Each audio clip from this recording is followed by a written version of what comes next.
Yeah, today we will be learning about matrix operations.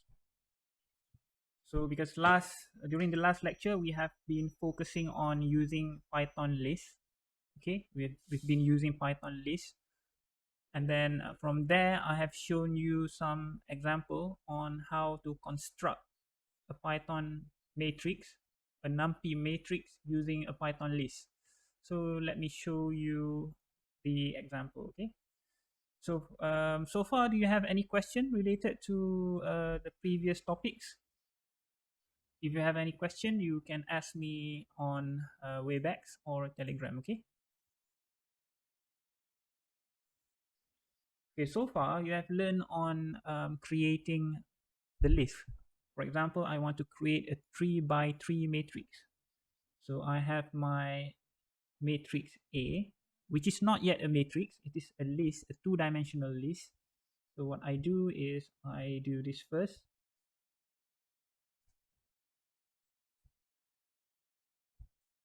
And then I list my numbers. Let's say 1, 2, 2, 2, 3, 4, 1, 1, maybe 5. Yeah. So basically, it looks like a matrix. Yeah, but it is not yet a matrix. It is basically a two-dimensional list. So what you need to do is you have to convert the list here, A, which is my list. You have to convert the list into NumPy matrix. So what you have to do is you need to import NumPy, PSNP, and then this is something optional. Yeah, it is a good practice actually. Just set this to a list like that. And then what you do is you create another variable. Okay, you create another variable, say matrix A, which is numpy.matrix A. So A here is your list A over here. And then if I print my matrix, I will expect to see this. Okay, 1, 2, 2, 2, 3, 4, 1, 1, 5. Okay, I hope you are okay with the matrix creation. Yeah, I hope you are okay with that and you are able to follow the idea here. So any question regarding this? This is something straightforward. Yeah, for example, I can also have another example.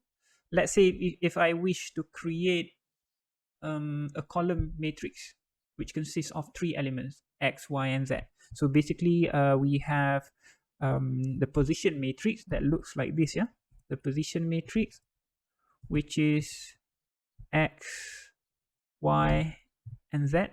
So here I put the transpose. So here is my transpose sign, meaning to say it is actually a column matrix. It is not a row matrix like this.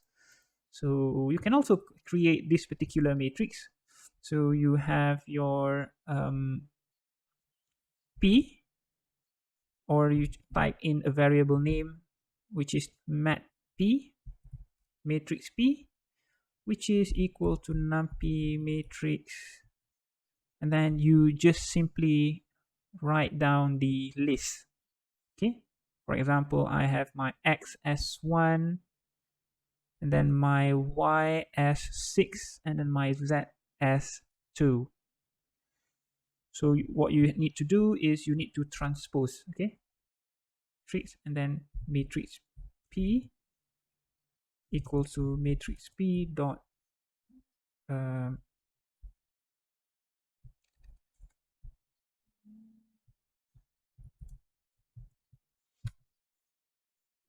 nope, it is not detecting something. So transpose, yeah.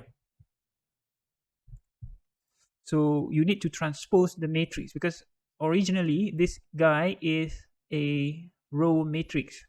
Okay, so you need to transpose the matrix so that the number 6 here will go down here, and then the number 2 will go down here.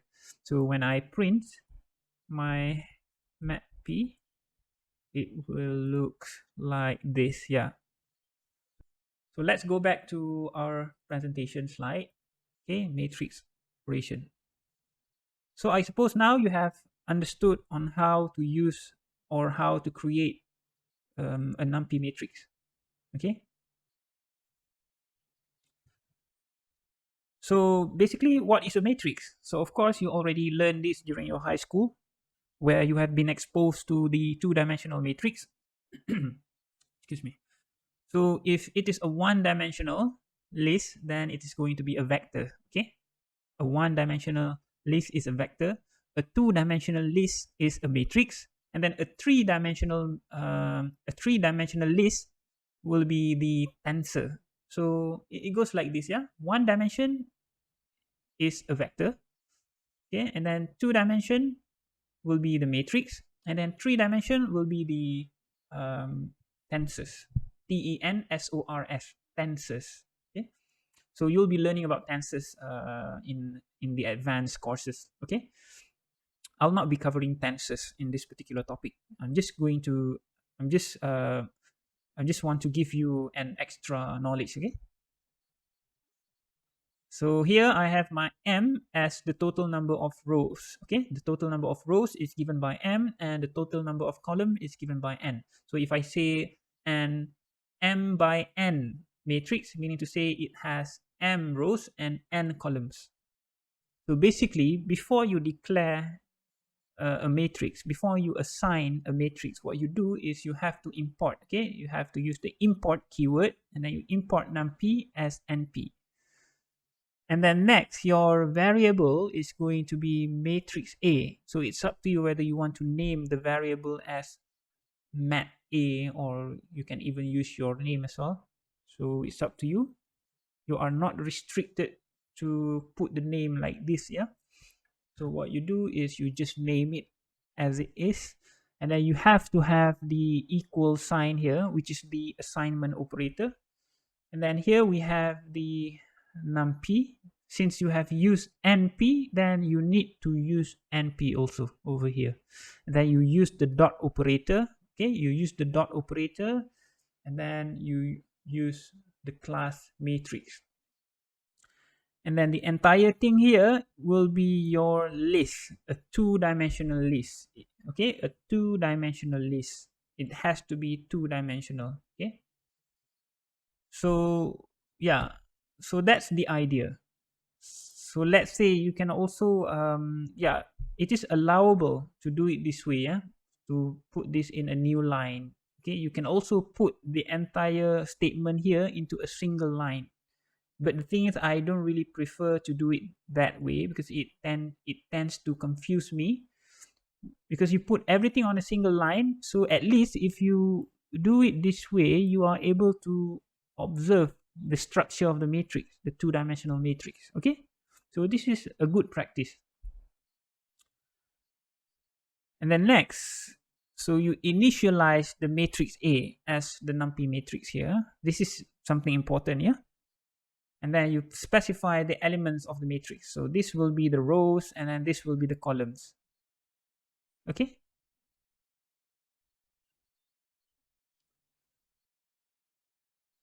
So yeah. So basically, let's say if you have a variable which is named as my two-dimensional list. Again, I have mentioned this before. You can also create a two-dimensional list first. Or again, I repeat, yeah. Firstly, you create a two-dimensional list, and then you pass that two-dimensional list into the argument here, the argument of the class matrix. So here you initialize, you tell Python that, okay, Python, I want to define matrix A as numpy matrix, as a numpy matrix, and then the elements should be the elements of my list here. So my two-dimensional list, I have defined this earlier. For example, okay, this is just an example.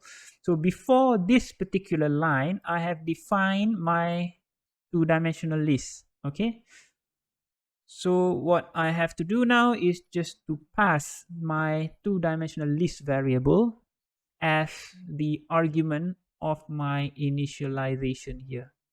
So I hope you understood the meaning of initialization.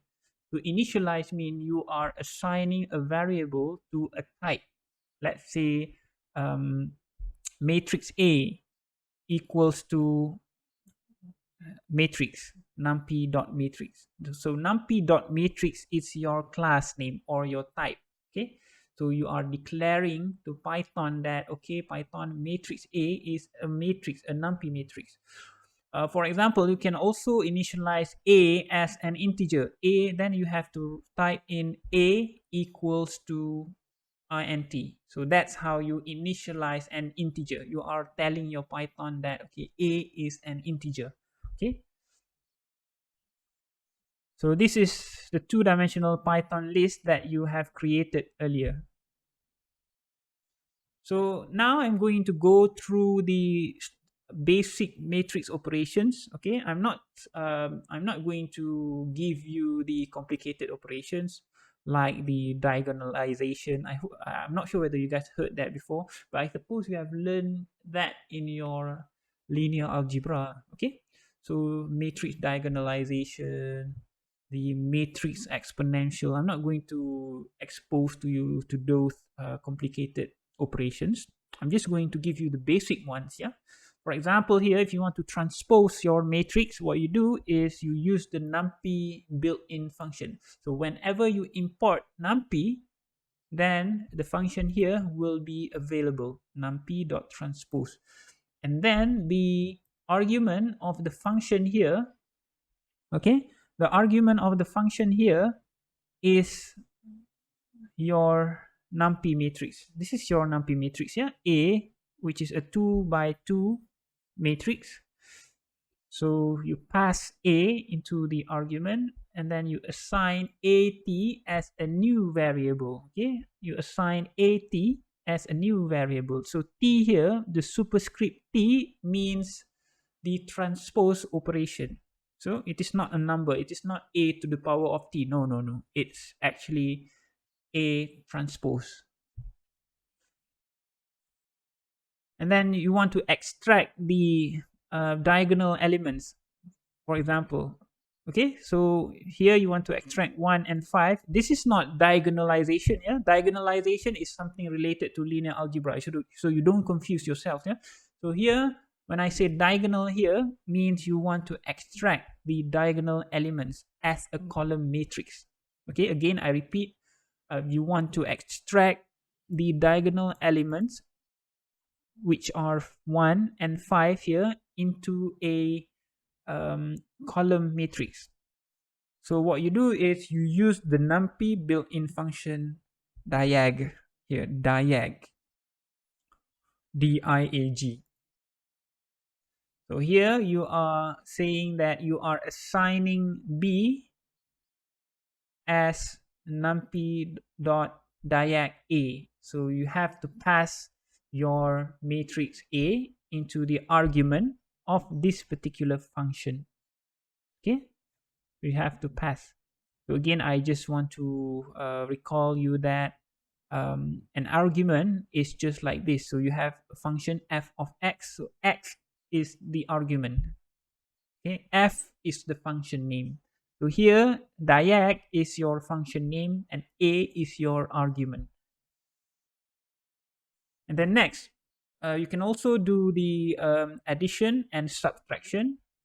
So this is something easy. You just use this binary operator, plus, and we have another binary operator, minus. If you want to if you want to evaluate A plus B, so A is a matrix and B is a matrix as well. So A plus B is a matrix. So C will be a matrix. The same goes to the minus or the subtraction here. And then, for instance, you want to multiply A with B. Okay, this is the matrix multiplication.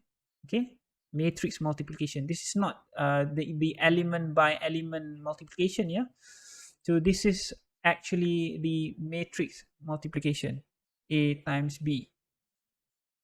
So yeah, so you have to use the at sign.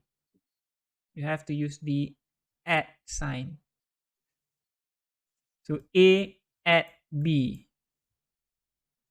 So this is for the matrix multiplication. If you don't provide, if you use the star symbol, for example, if I replace this with a star symbol, then it will evaluate the element by element multiplication. So I hope you understand the meaning of element by element. Yeah. So element by element means, let's say if I have um, this matrix and this matrix, let's say this is my matrix A and then this is my matrix B. So whenever I mention about element by element multiplication, means the matrix C will be 1 times 1, and then the next element is 2 times 3 is 3 times 2 and 5 times 5. That is element wise multiplication.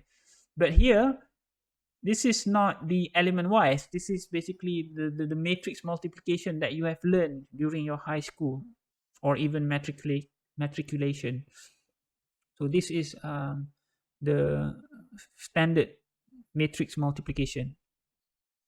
And then you can also compute the inverse of your matrix. Okay, so this is your inverse of the matrix. Let's say you have matrix A and then you want to find its inverse.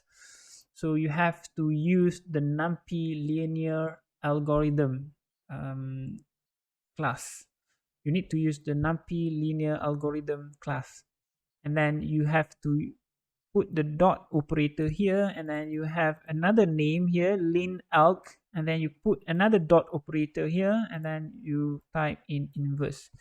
So here NumPy is trying to group functions that are related to linear algorithm, let's say to find the inverse or to do the diagonalization. Those are the operations that fall under linear algorithm. So NumPy is trying to group them together under the linalg class here. Okay, so this is basically not a class. This is actually the namespace, but I did not teach you on namespace, but you just accept it as it is for the time being. Yeah. And what else? Next, we have the dot operation.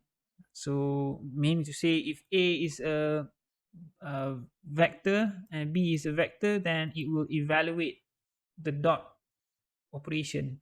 Okay. And then finally, if you want to compute the determinant of A, so I suppose you have learned determinant during your high school as well. So you need to use the NumPy linear algorithm namespace. Namespace. It is termed as namespace. So I mean, namespace is not a big deal actually. So it is not something complicated. It is just a naming procedure.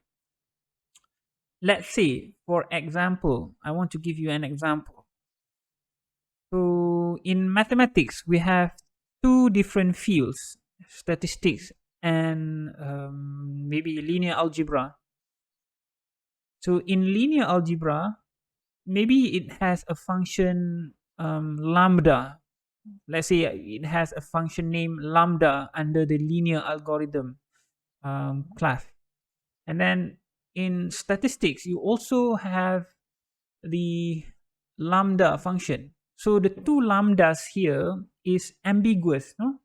So whenever you tell a person lambda, and then the person will ask you which lambda it is, whether it is the one under linear algorithm or lambda which is under statistics. So you have to use a namespace. So here, if you want to provide the namespace, then you have to use the linear algorithm. If you are using the lambda, which is under the linear algorithm scope, then you have to use the namespace here. Do you get what I mean? Maybe two different fields may have the same function name, but the functions are not evaluating um, the same operations. No, do you see what I mean? So if you don't provide the namespace, then it will be ambiguous. So if you ask a person lambda, it's just like your name lah. Okay, in Malaysia, most boys will get Muhammad as the first name, no? Muhammad. So if you call me Muhammad, then it is ambiguous. Am I right? Your friend is also Muhammad. Another friend is also Muhammad. Muhammad Hamdan, Muhammad Hablul, Muhammad Rabi'i. So which Muhammad you are talking about? So you have to use the namespace. Okay, I'm mentioning about Muhammad, which is Rabi'i. Oh, okay. Then you have to specify the namespace Rabi'i. Okay. For example, okay. For example, the Chinese name Tan Xinwei, Tan Hock Boon. But the thing is, if you call your friend Tan, hey Tan, then both of them will look at you. So it is ambiguous. So you have to be more specific by providing the extra name, the namespace. So same goes to this one. Okay, I hope you get the idea. I was trying my best to explain the meaning of namespace. It is not actually a big deal. I mean, teaching you about namespace is trivial to me because it is just some sort of naming convention. Okay, so you don't really have to worry about that. You just, let's say if you're confused with that, so you just accept the form here as it is. You don't question me, doctor, why do we need the lint out in the middle here? Okay, so never mind, I'm not going to bother with that. So in your particular study here, what you need to do is you have to use the determinant. So then you have to provide the namespace here. So meaning to say, in order to get an A, it doesn't really matter whether you know or you don't know the meaning of this, because this is something that I will not emphasize in my assessment of this particular course. Okay, so that's all for matrix operations. Do you have any questions so far?